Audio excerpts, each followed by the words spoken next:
Hi, I'm Mark, winemaker for Vinologist Wines. The vineyards of the Western Cape are the only major wine producing region in the world where 90% of the vineyards are within a 4-hour drive of one airport. I can sit and tell you the story, but let me rather show you. Cape Town. Our cool mother city is undoubtedly one of the world's great cities. Where else could you find yourself on top of Table Mountain, the blue flag beach of Camps Bay, or the historic wineries of Constantia, all within a half hour? This is where wine was first made in our country, from grapes grown on the outskirts of the old town, way back in 1659. This date is significant. Over 350 years of winemaking in South Africa, making us the oldest of the New World. A unique signature which emerges in the style of our wines. Cape Town is a melting pot of colorful cultures with a diversity of bars, restaurants and cuisines that would rival any city in the world. It's as impressive a cosmopolitan city as you could imagine. The vineyards of Cape Town are laced between the northern and southern suburbs of the city, and Sauvignon Blanc thrives on the grey wacky soils of this appellation. In the hot summer months, its hallmark freshness is retained by the prevailing cool sea breeze blowing off nearby Table Bay.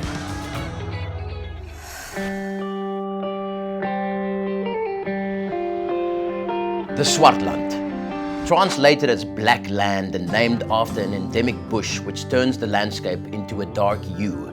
This place can be as hard as its name suggests. It's a vast appellation with a harsh landscape. This is real farming country.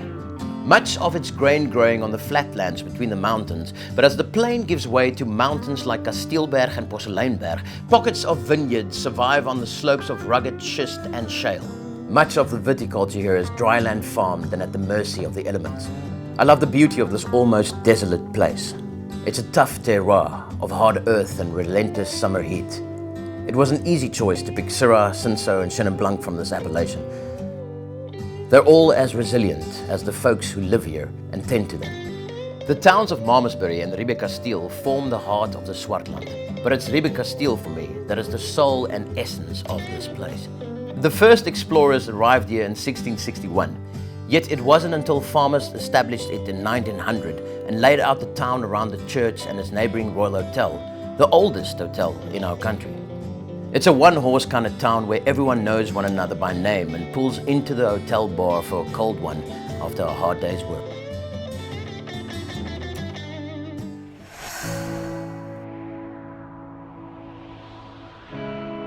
Franschhoek, the French corner. Yep, that's what the name means, literally translated. French Huguenots settled in a corner between two mountains over 3 centuries ago, and the name stuck. Our quaint village is a popular destination for tourists and city dwellers alike, looking for a break in the winelands. Plenty of enchanting guest houses, sensational restaurants, gorgeous wineries, fine wine stores, art galleries, boutique shops, you name it. This tiniest of appellations very much retains its distinct French Huguenot charm. The majority of the village's vineyards are set on the floor of a steep valley, making alluvial sandstone the prevalent soil.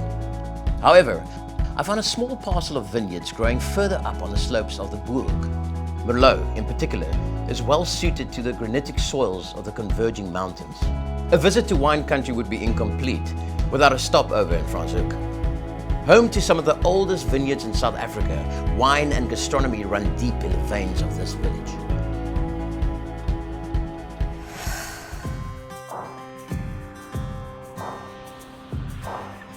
Stellenbosch. Think college town set in the heart of wine country and you get Stellenbosch.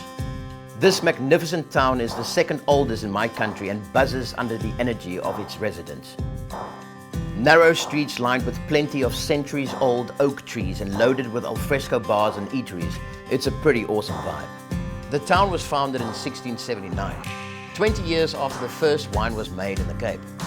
But by the 1690s, pockets of vineyards were sprawled across the valleys around town, and Stellenbosch became, and still is today, the heart of South African wine.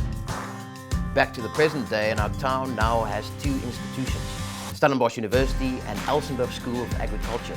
They're the only ones offering study in viticulture and oenology in Africa. The terroir of the appellation makes the sought-after land for grape growing, and for none more so than Cabernet Sauvignon. close enough to False Bay for the cooling summer southeasterly breeze to play its part. Stellenbosch Cabernet thrives on the decomposed granite soils of the numerous mountains that surround this town like a majestic amphitheater. That's my story, and these are the wines. Wines with origin. I hope you enjoy them.